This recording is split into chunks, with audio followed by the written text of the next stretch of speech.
Your conduct has disrupted the meeting. You've been directed to leave the meeting. I'm directing you to leave government property. If you don't comply, I'll have to ask security to ask you to leave.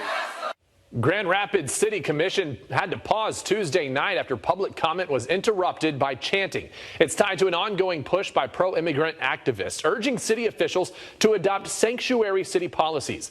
The meeting resumed several minutes after the chanting started.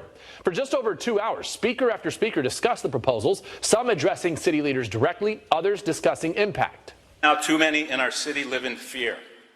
Fear of being torn from their families, fear of calling 911, fear of going to get food. That fear doesn't belong in Grand Rapids and makes us all less safe. This is a moral moment. People is very afraid of what's going to happen in the next months, years. You know, they're probably going to be taken by ICE. People is afraid. People don't even want to go to the store. They are sending their children. But I'm just asking you, like, to protect our community somehow. I would be pleased if we made the move to be a sanctuary city, but I could settle for a pledge that the local law enforcement does not aid, assist, or support ICE operations in any material way, such as calling ICE when making arrests of immigrants or calling ICE when making criminal or civil arrests.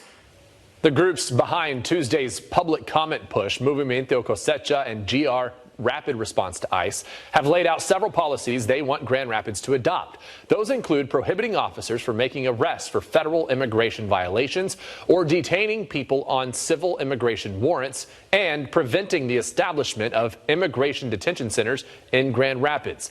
After public comment, several commissioners responded. Someone mentioned tonight that we need to protect due process. And when I look at what's happening around this country in terms of practice and rhetoric and racial profiling and not giving people, documented or undocumented, their right to due process, I am horrified. And I think earlier this year, this commission voted in our legislative agenda to add that we would oppose any unconstitutional acts.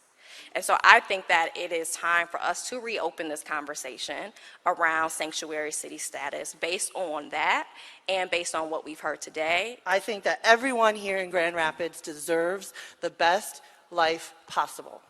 I think we all should be safe. I think what ICE is doing is despicable. I think that we are in a federal crisis. And I think that we have a fantastic city that's doing a lot.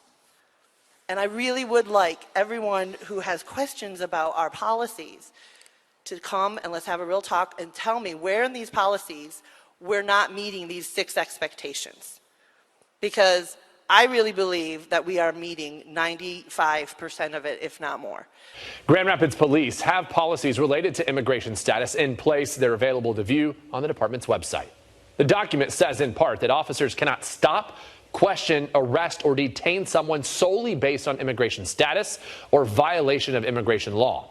Additionally, it outlines ways the department will cooperate with federal immigration enforcement. That's primarily through requesting and sharing information related to ongoing criminal investigations.